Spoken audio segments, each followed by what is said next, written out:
Welcome to the Everyday GSD podcast. Today's special guest is a friend of mine, Sebastian, and I'm not going to butcher this, Saavedra. Perfect. I can't do the with my... Saavedra. Yes. Yeah, if you cannot roll the R, as an American as it gets, I'll accept it. My wife, Jonica, can do it really well, and she always laughs and says, "You can't, Darin." I wanted you on the show. Obviously, this show is Everyday GSD. It's about people that get shit done. I was just completely impressed when I first met you. 7 years old, you started go-karting, and then you became professional race car driver at the age of 15, and then you've raced in the Indy 500. You did the, I got a couple notes here. You were in the European Formula 3 Championship, the Firestone Indy Lights Series. You were a world go-karting champion. I'm sure I'm going to miss some of these, so you can jump in. And then you also won the 24-hour Daytona race, which, for those of you who don't know, it's 24 hours long. So you truly have... It's a long one. It's a long one. But hey, thanks for being on the show. I'm excited to talk to you about where you came from, Bogota, Colombia, how you got here, what got you into racing, and I just want to hear your story. You're the first person on this podcast, Everyday GSD podcast, that comes from the racing world. We've had other professional athletes on here, but never a race car driver. So I'm super excited, and I know Justin's excited as the producer over there with his giving me the thumbs up. Okay, so talk to me. You're 7 years old, and you're like, you know what? I'm going to just go-karting and kick the shit out of everyone. It all started, yes. I mean, Bogota, Colombia, very, very compact city. We're talking about 10 million people population alone in that city. But it's a small country. I mean, it's a beautiful country. It's a beautiful country. I love it. Super proud of it. It fits in Texas. That's how small the country is. The whole country fits in Texas. And I love sports in general. I love tennis. I love inline hockey, volleyball. But something about go-karts just like really, really caught me. It's very individualistic, kind of selfish in a way. Right. And I was not a big... Well, when you say selfish, because it's as a spectator, you think it's a one-person sport, but it's really not. It's not. It's far from it. It's far from it, right? It's far from it. Oh, no, you have a whole team behind you from the beginning, from go-karts all the way to whatever you make it. There's a huge group of people that make it happen. Can you put the mic just a little closer to it? Yep, there we go. But it's the whole story starting go-karts. I got my uncle to give me for a birthday a pink used go-kart. So my first experience was already interesting, and I didn't care. I just loved it. I jumped into it, and I knew I was going to love it. And as soon as I started racing, results started to show. Right place, right time, right people watching me. And I just kicked it off. I started winning in Colombia. And again, this is you're 7 years old, right? 7 years old, all the way till I was 11. Okay, yeah, so, but I mean, you started when you're 7 years old. So your first go-kart's is pink go-kart. Pink go-kart. How fast are these go-karts going? They're not like we have 30, 40 miles an hour. It's like a tiny go-kart. It's like this was like a hatchet engine, 4-stroker, like 60 cc, tiny engine, all the way till the World Championship, which is a 125 cc, which are going over 120 miles an hour. How fast? Go-kart, over 125 miles an hour. And you're what, 2 inches off the ground? Oh, you're touching it. You're like scraping the ground. So yeah. 125 miles an hour. On a little go-kart. That weighs nothing. It's one of those experiences that it's even, you feel the speed a lot more on a go-kart than an IndyCar. I can tell you that. I got to interrupt because I got questions. So my mind's spinning around. So when I was a little kid, I used to go-karting with my family. You know, we had a little go-kart track in our town, and then we'd cross the border into Canada. There was the faster go-karts. I feel like the fastest, the guys that were really good got to use the best ones, and I think they were like 55 miles an hour. So you're doing you cannot compare rental go-karts to track go-karts. Okay. So rental go-karts, they're fun. They're meant to be safe. It was like you almost can't wreck them. You basically no. These are state of the art with the most out of outrageous materials of just making the chassis. Even when I was in Europe as a factory driver, I was testing 13 chassis, 25 engines, endless carburetors. That's how competitive it gets. We're talking about hundreds of thousands, if not millions of dollars per season on a go-kart. So that's for another story. It's a different world. So you're racing go-karts, and all of a sudden someone sees you and says, you know what, this kid's good, so let's get him in I don't want to say it like this, but like a bigger car? Yes, that's exactly how it is. Of course, a full support of my family, which you start always with the family support until there's just no way to cost it, because right. Everything's so expensive. And just to be clear, you're a third generation Colombian and I might be saying this wrong, but you're one of 3 people basically to come out of Colombia and become a professional race car driver. So many more generations came after me, but yes, at the moment I started racing, it was a third generation. First generation was 70s, 80s with Roberto Guerrero. Yeah. Very well known here in the Indianapolis as well. Actually, he was my coach for my first Indy 500, which was amazing to have him by my side. Then comes Juan Pablo Montoya, which everybody knows who Juan Pablo Montoya is. And I was about 7 years old when he started winning everything in kart, Champ Car, and then he went to Formula One. And then I followed him. You know, my first helmet I painted was actually painted with some of his designs. And then I. But you didn't paint it pink like the go-kart. No, that came afterwards.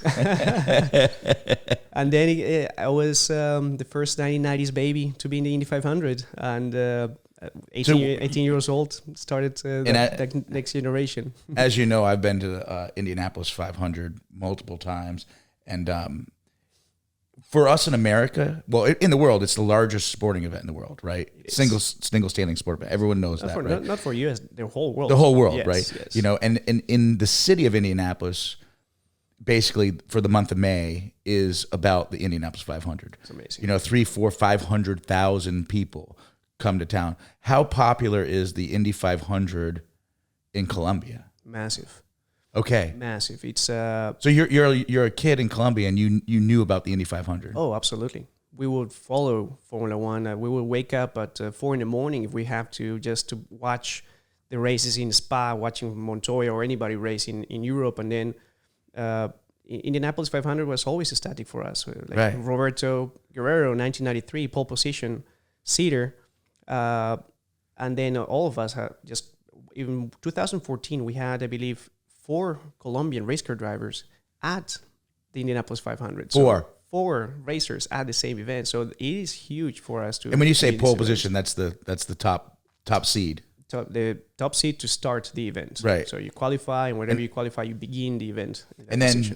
Obviously, I've been to the track a bunch of times, and I've got to watch the qualifying and got to go behind the scenes, for lack of a better word. And it always blows me away. But for you, when you're training, and then you get to qualifications, and then you get that pole position. This is like the Super Bowl, right? I mean, I don't know. How do you explain it? It's the best seat in the house to start the race, to start the event. It's a nice little pat down in the back saying, you know what, you have the tools, you have the speed. Right. Now you need to finish the race. Now you need to start a race, finish the race, and actually you're in the best position to win it, basically. But it's a good start of the weekend for sure. Yeah, and so you actually raced in the Indy 500, Indianapolis 500, I should call it. 8 times. How many times? 6 times now. 6 times. 6 times. And out of all the races, obviously it's a whole circuit. I mean, how many races are there in a year? 19. But I don't. The other races aren't like the 500. And that's the thing. The Indy 500, not only the race as itself, it's history. You know, it's right. It's a historic event which has 110 years now. It's an event that started all. You know, that's where the cars were sent to be tested, so they actually wouldn't fall apart. Bikes will go there to just like be tested. And then that's how the whole kind of story was started in the 500. And there's nothing like it. I mean, having 350,000 people around you screaming, and it just moves. It's a whole thing moving around you. It's impossible to explain. And we'll get back to the Indy 500 because I know that myself as a fan, someone who's actually at the race, you can feel the energy with the crowd. And I'm not doing it. I'm just there having drinks and cheering on, whoever the driver is or the team that you want to win. But let's go back to Bogota. Okay. So you came to the United States at 18 years old. I came here to race when I was 18. Yes. Okay. So when you're between the 7 to 15 years old, when you become a professional race car driver, or you get to become a professional in the circuit, you mentioned you raced in Europe.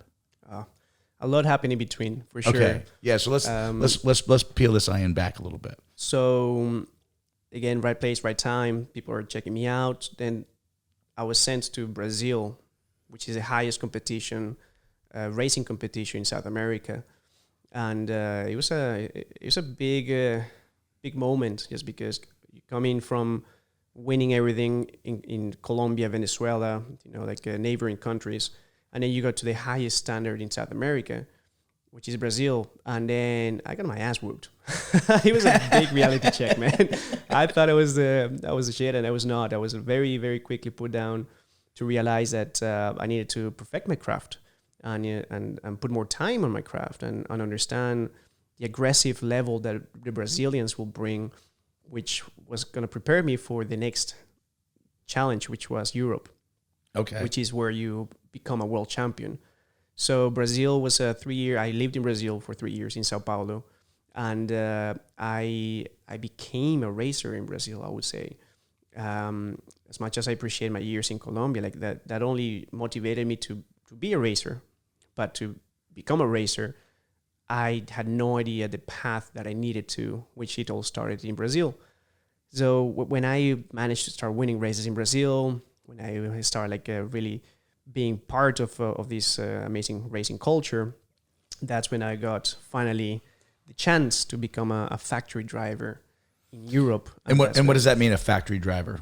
That's basically you are the main driver for a whole network of a team. In this case, it's TRG. So at this point, you just become something that you're testing their cars, you're testing their engines, you're constantly developing their brand, and they give you everything. They support you economically, they support you whatever you need in order to win the championships. Right. So you become their athlete. It's like here you're the quarterback of a football team. Everything's around you with a whole team surrounding you. Right. But now it's on you to actually make it happen. Right. So you go down to Brazil. Excuse me. So you're in Brazil, and that's where you developed into, for lack of a better word, more of a professional, or is? Yes, absolutely. I would say Brazil taught me that, first of all, it was a humbling moment, a humbling effect that I think I needed. Right. When I was 13 years old, I think you think you're coming from winning everything, and then you come to not be able to even qualify to the finals. I couldn't even finish an event. And that humbling effect, the way I took it was, okay, let's instead of being disappointed or scared, I'm okay. It's a challenge. I like this challenge. Right. What do I need to do to be the best in this place? And what is it? How do you become better? But just more racing? More practicing. I went to an international school in Sao Paulo, and as soon as there was rain, I knew I was going to be called to go to the track. And it rained a lot there. So every time there was raining, go. And why is that? Because first, a lot of the events in South America happen in the rain for a reason. And that's the best way to perfect your craft, to get the feel for the car, the chassis. And in a go-kart, it's connected to the body. Right. So a go-kart, you're doing 100, 110, 120 miles an hour basically on the ground. Mm-hmm. And it's gonna get better than that. I can tell you. I can tell you that the feeling of speed in a go-kart, even if you're going 240, 250 miles an hour in an IndyCar, everything happens a lot slower in an IndyCar. Everything's a lot more precise, very slow motions on your steering. In a go-kart, you're going 120 miles an hour. You think you're going 400 because everything's still happening. I mean, the wind, anything. It's amazing. I love go-karts. And you just said 240 miles an hour. So when you're in an IndyCar, for anyone who has never watched an Indy race, which I'm sure there's not many people out there that haven't, but you're going around the track doing 240 miles an hour. Yes. That's a speed. That's something different. Very dangerous. Yes, but I think it's part of the craft. You try to avoid thinking the danger aspect of your career, and you focus on the things that you can focus. I mean, the things that you cannot control should be left to the side, and the things that you can actually control is what you need to focus on. I think that's how I've always approached my life. And you've been in a couple accidents, unfortunately. More than a couple, but Yeah. yes. You got in a pretty bad accident at the Indy 500, right? I did a few times, but I had one that actually just really marked that scary point of, wow, like this hurts. This is real, and this is something that needs. It just changes a little bit your SD card, if that's how you feel, because I mean, you're young, you feel invincible. You know, I think the first time I didn't feel that was unfortunately 2011 in Vegas when we lost Dan Weldon, and being in that event, in that race, and myself experiencing the first death. It was something that really puts you like in a big mental state of like, wow, this is real. This is not a game anymore. Right. Because before, I mean, you're young, you're 18. I mean, you think like you can do anything and nothing is going to happen to you. But when you lose a friend, that was the first moment in my life that I'm like, wow, this is, I need to change that dynamic without losing my performance. You know, and that's hard. That's hard, like, because now you need to understand that you need to continue improving, getting better, winning more. But how this little thing that's bothering you, how can you control it? Right. So it's going to be there forever. Right. But how you control it? That started in 2011. But then I crashed. Yes, I had a few injuries of my own, and because you broke your feet pretty bad, right? very badly. Yes, both ankles, my back, a few bleeds in there, and Can we talk about that accident? Yeah, sure. Because that was in Indy, right? It was Indianapolis. It was 2015. I was racing for Chip Ganassi Racing, which is the biggest honor to race with Chip Ganassi Racing at the Speedway. About 10 laps to go. We're looking good for a solid top 10 and maybe top 5 at that point because we had new tires. Turn 4, I got bumped by the back. I mean, somebody just like did not knew how to read the slipstream and bumped into my left, my rear left tire, spun me around. The first bounce was hard into the wall. Because how fast are you going when you hit the wall? It was immediate. You're still going maybe 200 miles an hour, 210 miles an hour. Yeah, to an abrupt stop. Yeah, so we're talking about high Gs. I mean, we're looking about 30 to 80 Gs. That for people that don't know what the G-force is, the closest thing to generate this level of Gs is a plane crash. And bodies are not meant to withstand this level of G-forces. No, not at all. So that first impact was harsh. I tore a part of the ligaments of my neck. But then the problem was the third car behind the row couldn't stop and actually just T-boned me and basically just guillotined the lower part of my chassis. And that's when my legs went behind the pedals. And then it just like went sideways. And I remember that kind of like feel no pain at first. You're in shock. I'm in shock, and there's adrenaline, and you're still kind of like trying to breathe because the first thing the G-forces will take the breath away, and then you're trying to get back in control of the car, get back in control of yourself. But I couldn't reach the pedals. I'm like, what's going on? So I couldn't slow down. Then when I stopped, and the whole Matro team, which are the most amazing. What are they called? Whole Matro team back then. Yeah. The safety team of IndyCar, the safety guys, which are amazing. They take really good care of us. He jumps on top of me, checks on me. I'm conscious at that point. I'm like, something's up with my legs. I'm blown away that you're conscious at this point. Yeah.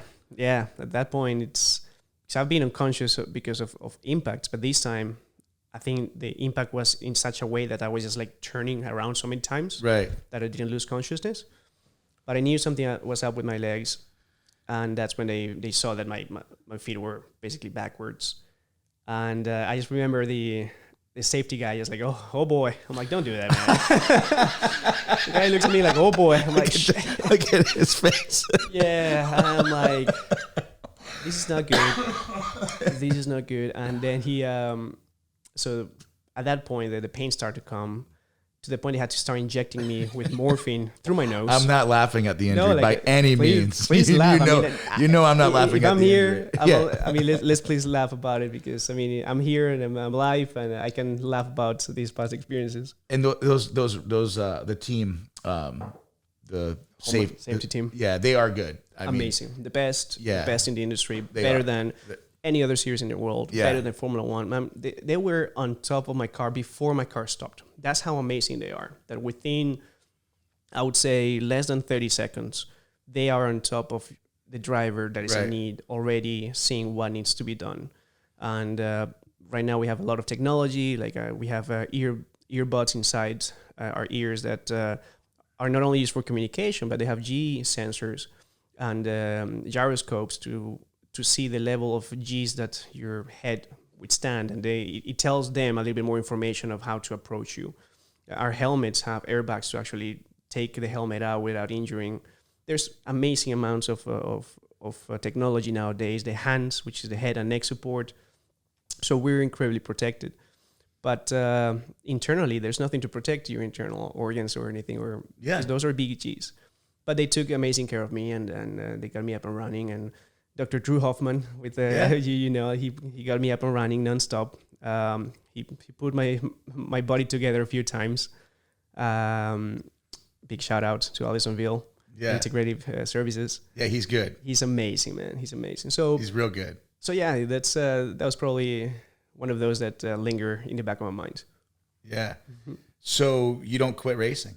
Absolutely not. I was ready. Like a month and a half later, I was all pinned up. I was ready, but I'm ready to jump in. All pinned up. Oh man, I was on some meds, but I was not gonna leave racing. I was still under contract with Ganassi, and we went to win the championship that year with Scott Dixon, and it was an honor to be part of that. You know, it was the last race of the season, Sonoma, myself leading the event, and then we had to do a few strategies in order to get the most amount of points, which was a hard one because Juan Pablo Montoya was leading the championship, and I had to work. So you're racing the same time he is? Oh yeah, we raced many years together. Oh, I didn't know that. Yeah, so that's another cool aspect. Well, that's like meeting your idol, and then race against him, and then take a championship away from him, which it did not look very good in Colombia. Like I got a lot of bad comments in Colombia about it.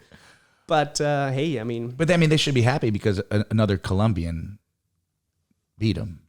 Well, it was Scott Dixon. No, Scott Dixon won the championship. I was part of a team to make that that's right. Potential. But being part of the team that won, of course, they see you as you could have helped Montoya. I'm like, why would I help anybody? I mean, like if I'm going to help, it's my scuderia, my of course Ganassi, and. So that was a hell of an experience. Yeah. So how often do you get to go back to Colombia? Not as much as I used to. Right. Not as much as I used to. All my family is still down there. I do go every single time for my mom's birthday, November. Nice. It's something that is sacred, and that's something that I never miss. And I try to go at least 3 times. We have a company down there as well that I funded with a couple of my friends back in pandemic days, 2020. Right. And let's talk about this company. What does that company do? So 2019, we come from winning the Rolex Daytona. And for those people who don't know what that is, can you explain that? That's the 24-hour race. 24 Hours of Daytona, which is, the trifecta. It's 24 Hours of Le Mans, the 24 Hours of Daytona, and of course, like, you have the Indy 500 and you have the Monaco Grand Prix. I mean, all of those are huge events in motorsports. So to win the 24 Hours of Daytona, together with Salt Lake Racing, 3 other teammates, was a hype for me. It was the highest level of my career, which actually, hey, I'm wearing the Rolex that actually, which is amazing how being able to wear a trophy. That's awesome. Instead of having something like a trophy case, be able to wear your trophy around, it's fun. And it's an honor. It's an honor. So that happened in 2019. We had huge deals for 2020. We were racing back in an IndyCar. So I just got to say, go back to the 24-hour race. So you're literally racing for 24 hours, correct? Nonstop. Since midday all the way through the next day.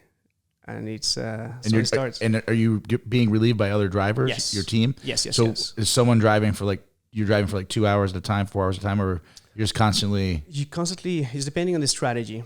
Every about 45 minutes to an hour, you need to come into the pits and change tires and refill the fuel tank. Right. And then you decide how many stints. Who came up with a race that lasts 24 hours? Oh, man. Do you know? Evil person. Because it's painful. Yeah, because they were doing 50 miles an hour. Yeah. So Justin's a big race fan. All right. Or has a lot of race knowledge. So did I say that right? Events. We have a few events. We have the 12 Hours of Sebring, which is in the America. Also, we have the 8 Hours of Bahrain that are coming actually to finish the season of the World Endurance Championship. So there's a lot of big endurance events worldwide, and of course the 24 Hours of Le Mans, which are probably the most historic 24 hours races. Amazing movie, by the way. Check it out. What's the movie? The 24 Hours of Le Mans. It's called 24. Well, it's the Ford versus Ferrari. Oh, yeah. Yeah, that's all based around the whole concept, which I thought it was beautifully made and beautifully portrayed. So, yeah, going back to the 1920 comes with a big opportunity of going back to IndyCar. Then pandemic hits. Right. And then, okay, so racing is not happening, clearly. All the sporting events are completely shut down. So time to get shit done, right? I mean, I'm not going to sit on my ass just for a whole year or however long it's going to last. Truly, it's time to get shit done. You have no other option. No other option. You have, okay, so I take a sabbatical year or start doing something, and I cannot stand still. Like, I need to kind of see what's the next evolution. I love to learn things. I need to be constantly learning stuff. And Ashley, my girlfriend, will tell that I'm a nerd. I love learning stuff. Right. So we started this company, Riparo.com, which... Can you spell that? Riparo. Thank you. Riparo. Which we saw in Colombia a big deficit of auto part sales being automated. And we saw that here in the US and Europe, it's so easy. Hey, I needed a filter for my car. You just go Google it, find the part, send it, and you get it over sometimes the same day. Yeah, sometimes the same day. We don't have that in South America. We don't have that level of mail kind of concept, and even less on having a website that actually has it all. Right. So with a couple of the friends, we decided this is actually a great opportunity to develop, and with my contacts on my industry and actually working in the industry for so long, I wanted to take advantage of that opportunity and connect the dots. And we started doing that, and right now we're growing very rapidly and we're loving it. Right now we are in Colombia and Venezuela, and of course we want to expand the whole South America, and then who knows? So in Colombia, and we're talking about race car parts or just car parts? Any parts, from tires to the most specific 1978 Chevy, whatever, like a ball joint. Yeah, we'll find it for you. So they go online and search for what they're looking for. Yes. So you guys own the business of basically connecting that person. That's correct. So we connect, and we become more of a logistics company. At first we thought it was just gonna be, you find a part and then you take care of it, and then we realized, the logistics aspect is actually more interesting, and that's where we actually a lot of profitability comes from, because now we connect the dots: Asia, Europe, North America into South America. Okay. Before it was the used auto part sales in South America. It's huge. So if something's broken, you go and you find it, but it's used, right? And so it's going to break again, or it's actually not going to last as long, at least. And here in the US, it's very rarely that you are looking for used parts. So we saw the potential of actually introducing new parts to our market with we have a lot of American brands, Right. You know, Chevrolet is massive. You know, Ford, GM in general is just the extent of our Colombian cars.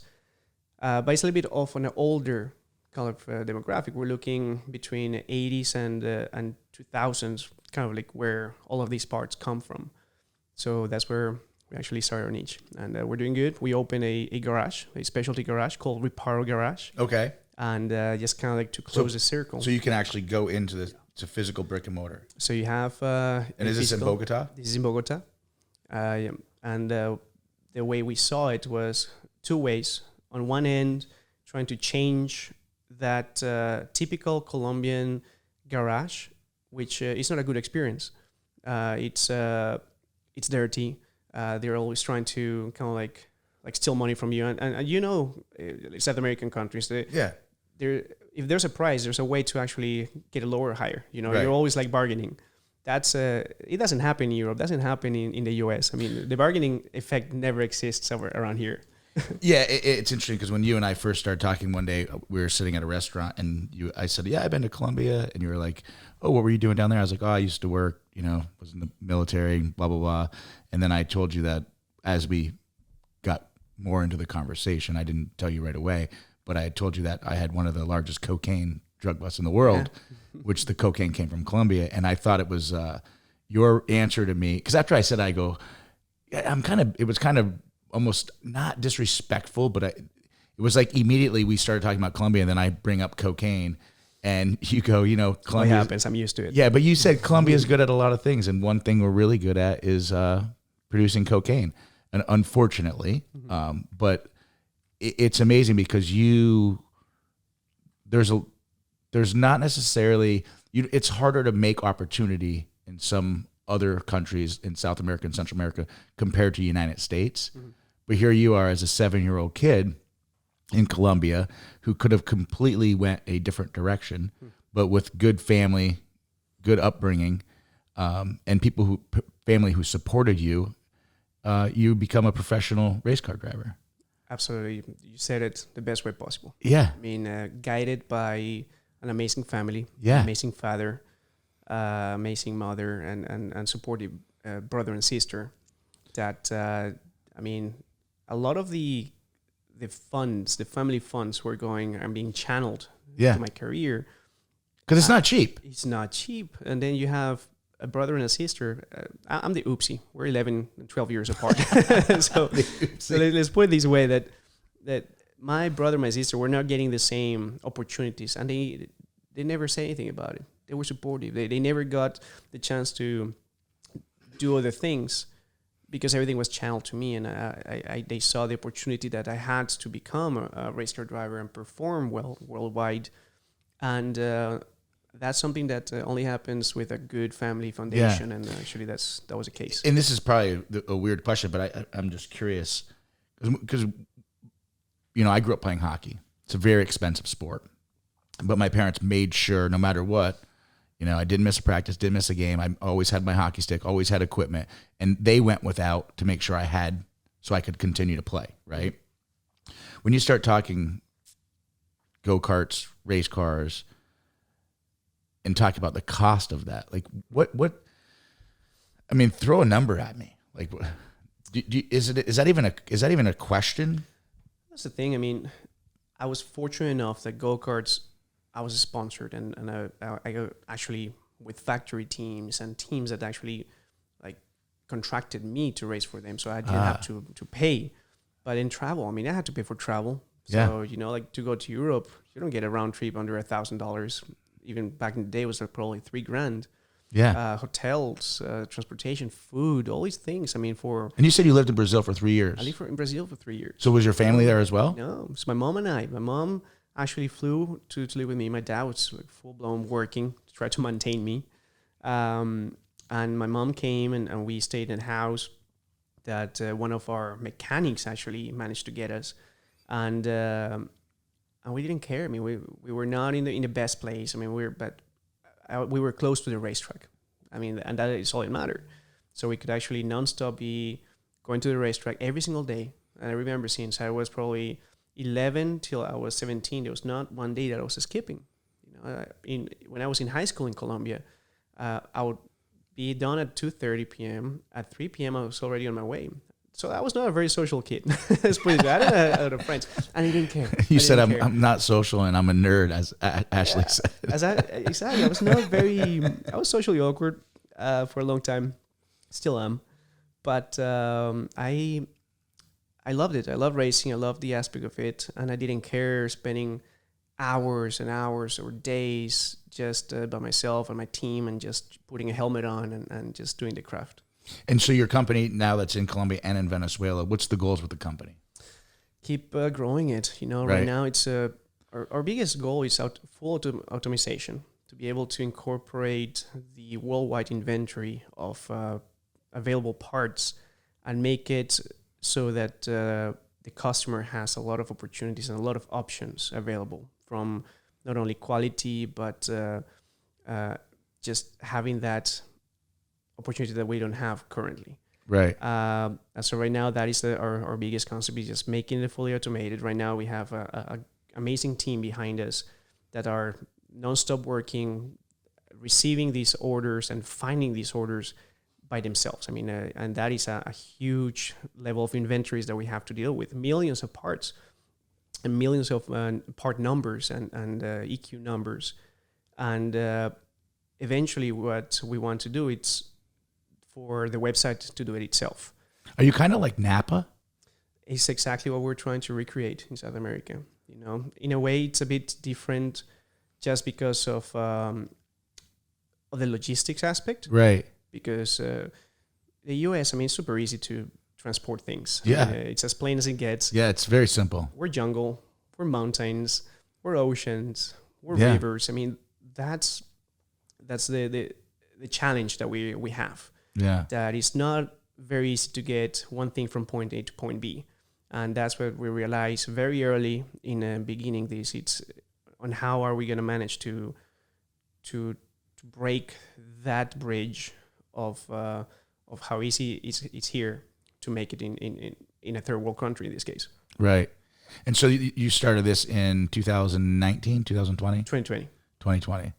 Yes. And so you've been doing it now for 2 years. 2 years, yes. And you also coach drivers? Oh, I do everything. So because I met a driver, as you know, and I said, I was kind of excited. I had one of these I was like a little kid, Justin. I go, Sebastian, I met this driver, and he goes, what's his name? And I go, oh man, I forgot his name. Hold on. I looked in my phone because the guy gave me his information, and I showed it to me. He goes, oh yeah, I coach him. And I'm like, oh, okay. Yeah, I was just trying to be cool. Yeah. So that came with another opportunity, because then there was no more racing. So what else is there to be done? I saw the opportunity of e-racing. Then e-racing and the whole racing online, racing virtually, like grab stupid amounts of strength. And I'm like, well, one form or another is racing. I don't care where it is, it's racing. So that's when I jumped into the virtual world and started racing, and started getting clients and coaching them on tips and tricks, which is never the same. Sim racing, it's an amazing platform, but you have that button, that reset button, that changes it all. Right. You can make it as realistic with the movements, with all these things. But two things that you cannot recreate ever is the G's, even though they have these huge $1 million rigs that actually try to recreate that movement. But it's never going to be the same. Do you have a simulator in your house? I do, yes. I have two now. Oh, that's right. You did. You told me that. Yes. But they're more of for fun. I mean, but Chevy, Honda, Dallara, they have professional sims, millions of dollars of worth, which we did a lot of our development on those simulators. And so is a driver using the simulator to get better and practice for when he goes, for lack of a better word, live? Or is the individual that's the driver using this simulator so that he or she can become better in the virtual world? So in the professional racing world, simulators are used on two ends. One, it's for newer drivers to learn tracks that they've never been. It's a very small time that you're allowed to be on track. It's not like other sports. Soccer, you can go any day, Yeah, So come any on. field, grab In your backyard. your backyard with your shoes and your jersey and a ball. That's all you need. Same with baseball and all these sports. Racing, and IndyCar racing or high-end racing, it's not as easy. So you're only allowed X amount of days per year to be on a racetrack testing and learning tracks. But is it a money game? And I think I was asking you this before. It's always going to be. The team with the most money, and I guess that's with any sports, right? But the team with the most money has a better opportunity to win because they can put better technology into their vehicle. Absolutely.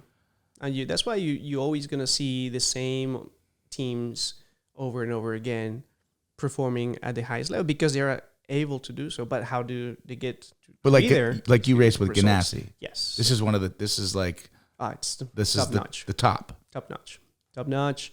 Ganassi, Penske, and Andretti. Those are the trio, the dynamic trio of IndyCar. Similar with Red Bull, Ferrari, and Mercedes in Formula One. I mean, there's always a dynamic trio that has it all. Has the drivers, has the money, and has the technology. And you want to be there. And in order to get there, you got to start from scratch. Right. Everybody starts from somewhere, and then you got to perform to be on their map. Once you get on their map, then you're allowed to even get a chance to test with them, race with them, and such. But it always starts from the bottom. And how old do you have to be, or is there an age requirement? Excuse me. Is there an age requirement to be a race car driver? Do you have to be like 16 years old, 18 years old? Man, it used to. I mean, if you look back in the day, I mean, a professional Formula One race car driver was in the 40s, like late 40s.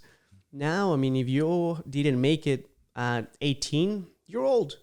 Really? Yeah, I'm 30 and I'm the oldest guy ever. I mean, that's crazy how like time changes. And it's a generational aspect. IndyCar right now, we have very young athletes. We have Colton Herta, which is an amazing athlete. We have Pato, and they're under 25. I mean, they're not even 25, I think. I think Colton just turned 21. So I don't think there's a rule on age as long as you've gone through some of the like path to get there. And do most IndyCar drivers, and I'm kind of focusing on IndyCar, but I know you've raced other vehicles, but is the path to get there starting like some kids listening to this podcast right now who's 10 years old in Arkansas who wants to be an IndyCar driver? Does he go out and get a go-kart and start practicing go-karting and hopefully he beats everyone in his neighborhood, or like the go-kart is the way to start, yes. Absolutely. That's the craft. That's building your craft, building your senses, building your reaction. Everything begins, in my perspective, with a go-kart. And 99.9% of drivers started with a go-kart. So yes, go-karts is where it all starts. I'm still blown away about a go-kart doing 120 miles an hour. And, oh man, they do over 180 nowadays. I mean, What? Yeah, and these are without shifter. Now there's shifter karts. They're 250cc, which are called, I think it's Super Formula, whatever. It's a go-kart going over. Are there adults racing these go-karts? Absolutely. They got banned for a while because they were like killing drivers left and right.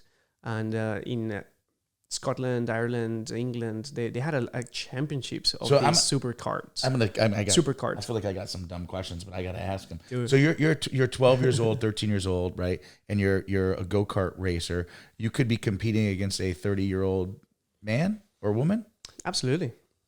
Who's been racing potentially 20 for years. 20 years. I had a chance to race against one of my big idols, David Fore, an Italian factory driver for Tony Kart, which is a brand. And he was... Was this in South America or over in Europe? Europe, Italy mostly. And he was world champion many, many times. And he was late 30s when I got to meet him when I was like probably, 14. And his craft was absurd. He tried, I think, open wheel racing or turismo racing. But I like that you say his craft is absurd. He's so good, but you're 14 years old and you're competing against him. Oh man, it's something that's it's mind blowing because at the end, once you put your helmet, you're no longer old, you're no longer female, male, you're just a helmet, and that's what I love about it. I mean, it's if you have the craft, you're meant to be there. You're racing against a number and a color. That's all it is. I mean, I got to the U.S., funny story, because I was the only one to fit in Danica Patrick's car. So like I was a tiny. So when I was what was it? I was 18. I just came from. I won the rookie championship at the ATS Formula 3 Cup. And where was it at? This is in Germany, Austria, and Czech Republic. So you won the championship. Yes. 18 years old. Yeah, and this opened the opportunity. He says it like it's no big deal. He's like, oh yeah. Well, no, like I hope it doesn't seem that way. Not like I'm super proud and all these things. But that gave me the chance to have what in the normal world it's an interview, and my interview was to test Indy Lights. Right. And I always said ovals. I'm like, no way. I mean, those people are crazy. You know, I don't know anything about ovals. I've never raced on an oval in my life. And you say oval, that's a type of track, oval. Oval racing. Indy 500 is an oval, kind of racing. Yeah. Only left-handers kind of concept. And the first thing that came into my mind when I was 18, and even that mentality lingers a lot, is like speed, danger, death. I mean, all the negative aspects of racing. You're like, why would I ever want to do that? I love speed, but I can have speed doing circuits and doing every other series. We can do turismos and similar speeds. So after like Formula 3, I had the chance, I had like a why in my career. I jumped into GP2 back then and tried to pursue the Formula 1 and dream. what's GP2? Grand Prix? So it's Formula 1, then GP2, which nowadays is Formula 2. Okay. So it's Formula 1, Formula 2, Formula 3. Okay. Right? So I already did Formula 3, and the next stage will be Formula 2. Back in the day, it was called GP2, and then jump Formula 1. That was actually the career path. Or I do the equivalent in America, which is Indy Lights and then IndyCar. So at that moment, I had this opportunity. And of course, my dream was Formula 1. And I'm like, man, like, I don't have the funds, I don't have the political push, because it's very politically pushed in order to be a Formula 1 driver nowadays, or it's always been. What do you, when you say politically pushed, what do you mean by that? Oh, man, it's nowadays it's become a lot of it's a money game, and it's became who can actually bring a lot of the money to actually hamp the budgets, and then it also comes where you're from. So if you're from a country that benefits the series in a way or form, because they're the world championship. So right now they're looking for an American race car driver, because now they have multiple races here in the US. Netflix puts Formula 1 in the map more than ever, because Formula 1 was not a big thing here in the US for many years. It was actually the opposite. It was not seen very positively. Right. This Netflix show, man, it just like got everybody super hamped. Now people understand what Formula 1 is. And now people want to get part of that. Formula 1 is smart. They saw that. They saw, you know what? Now our demographic is changing. Now our viewership is changing. We need to cater to them. Now, instead of having no races in America, now they have 3 events, which is going to be 4, because Vegas is coming along. So now they have... And Vegas will probably do it real big. Oh, Vegas is going to be insane. Let's imagine that. Are you serious? Through the streets of Vegas, through the actual boulevard. So like in Montreal? Like Montreal, no, not really, because Montreal, as much as they call it a street course, it's not. It's an actual circuit. I mean, it's in an island, and it's a closed island, and that's all it is. No, people go there to ride their bikes, but it's not a street circuit. Now, this is actually going to go through the middle of Vegas, and they will have to shut down streets for that. It's going to be amazing. Will it be on the Strip? Does anyone know? It is going to be on the Strip, I believe. Oh, it's legit going to be on the Strip? Yeah. Oh, man. Straight down the fucking Strip. Insane, man.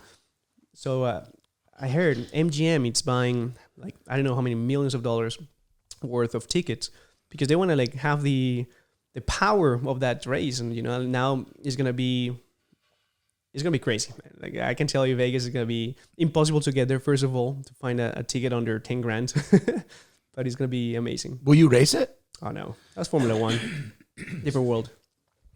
It's different world. Different world, yeah. So will you race again? Yes, man. Yes, I I joke every now and then that I'm retired, just because, of course, I'm focusing on a lot of ventures around my career. One of them coaching, as we were starting to speak about.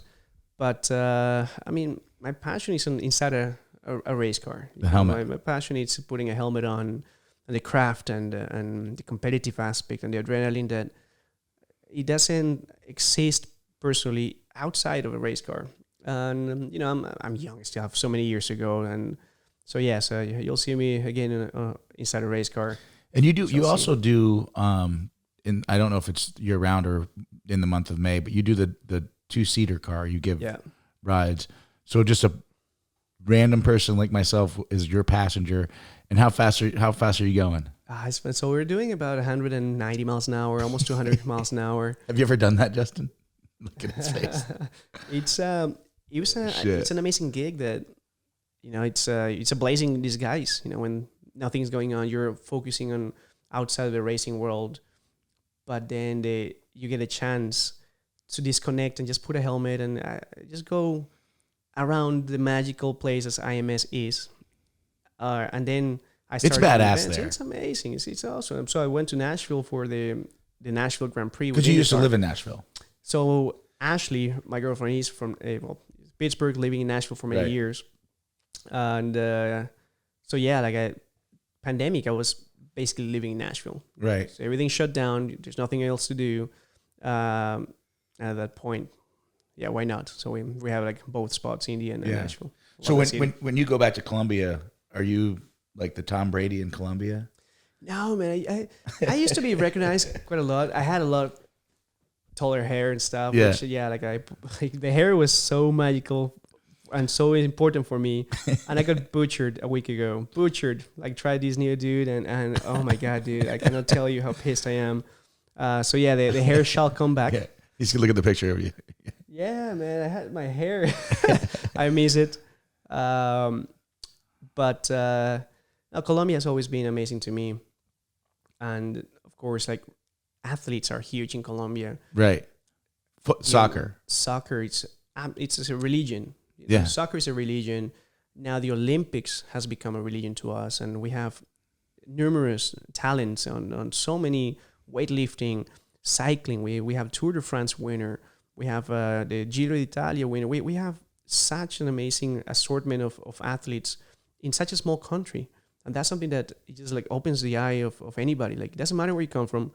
I mean, most of these athletes are very, very humble athletes. Right. From mountains or from jungle, and where they are, it just like opens your eyes to see like all these other like very opportunistic countries. And here we are. Yeah. Like making some history, and that's something I feel very proud of. Yeah, absolutely. And you should be very proud of it. Absolutely. I mean, you are a part of history. Anyone that can say they're, they race in any of these races, but let alone win some, and you got a Rolex trophy on your wrist now. Life is good. Yeah. Well, very blessed, very, very blessed. My career has been amazing. And what my career has given me, it's the chance not only to travel around the world, learn different languages, but meet an amazing amount of people, and I think that's something that I take sometimes for granted. It's like, you realize it's not who you are, it's who you know. I love that saying because it's so true. Right. It's who you know. And that's something that I love. I love meeting people. And I constantly, like yourself, I feel like, and that's only happening because of my life and my career. That I keep meeting people that are not only successful in life, but also has something to add to my life. Right. And that's something I try to, and post-pandemic, that's something that I'm trying to shift. Right. To try to surround myself with people that add to me rather than subtract. And that's something that I love. That's a pretty good statement right there. Surround yourself with people that add to your life, not people that subtract. It's important. Yeah. It's friends versus acquaintances versus people that really say that. I'm going to say that one more time for the listeners. Say it. Start surrounding with people that add rather than subtract. Yeah. Into your life. Yeah. I think that's crucial. Yeah, I think it's very important. And so here's a question for you. As a coach in the racing industry, are you coaching any kids from Colombia? I'm not. And I was hoping he was going to say, yeah, this 10-year-old kid. No. He's the next Mario Andretti. There's a few incredibly talents coming from Colombia right now. So another aspect, aside from Reparo, together with a couple other friends from Mexico, we opened Driven Motorsports. And What is it called? Driven? Driven. Okay. And it's a sports management agency that we also started 3 years ago. And that's actually something that has linked into not only managing, but then that's where I started like using my experience and start to coach. And I've never coached, I never taught anything. I don't know what that meant. But then we realized it's actually adding from my tips and tricks, my everyday tips and tricks on track, and adding to a little bit more of thank you, the outside of the racing world. And we have quite a few talents already that we feel very proud of having by our side. And yeah, so coaching has been great this season. Now I'm official Ferrari coach, so that's something that is super cool. The Ferrari Challenge is an amazing championship here in the US. They have when you say you're a Ferrari coach, that's for the Ferrari race? For the Ferrari Championship. So Ferrari Challenge has a whole championship that goes around the US and has about 9 dates starting all the way in Daytona, and we just finished this weekend in Sonoma, California. And this older demographic, these drivers are not, mostly they're not looking to be professional race car drivers. They're actually very wealthy and very amazing human beings that actually made it in life. And for example, one of the drivers that is in our team, he won the lottery. He was working in Walmart, and he bought a ticket, and a very humble, beautiful human being with his girlfriend, and he won $400 million. And yes, I know, man, in Wisconsin. And now he's a race car driver, and that's what he wants to do. He wants to learn the craft, and he maintained himself incredibly humble. And having the pleasure to work with him and be part of the team that he chose us to excel his driving capabilities. That's amazing. I mean, and that's why it comes back to the communication we were having before. It's meeting these kind of people and learning from them and seeing, you know what, money didn't change them. Yes, it allowed them to pursue a life that they would have never had the opportunity to, but with the right mindset, continue to be very nice. And those are things that you continue to learn from people like that. And then on the other end, I have another tech magnet that it's incredibly powerful and by so intelligent. And then the things that you talk with him, it's not about racing. It's about the world problems and the political problems. And you're like, man, like that is the kind of people I want to learn. I want to learn something new every day. Right. And that's how blessed this coaching has been. This is the true fashion of someone who's an everyday GSD person. Like, you've been doing this again since you were 7 years old. You became a professional 15. And now you said you're 30. Yes. And you're already giving back by 32. 30, a little over 30. But you're giving back because you know what was given to you. Mm. But, and I say that very loosely, given to you because you had to earn it, but you were surrounded by good people. Mm. And you're trying to surround other good people with your presence and helping them achieve whatever their dreams or goals are. Amen. Yeah. Very well said. That's awesome. Well, listen, man, I've got a little gift for you because you are a true everyday GSD person. So I got a little GSD hat for you right here. Nice. And I also have a everyday GSD T-shirt that I know you'll wear, probably going 160 miles an hour down 65 or around 465. Everyday GSD. But hey, man, I appreciate you. Hey, I have a present for you. You have a present for me? Yeah. Oh. Are you Justin? Big things that we do in the racing community, it's the helmet swap. We swap things. You give me one thing, I give you another one.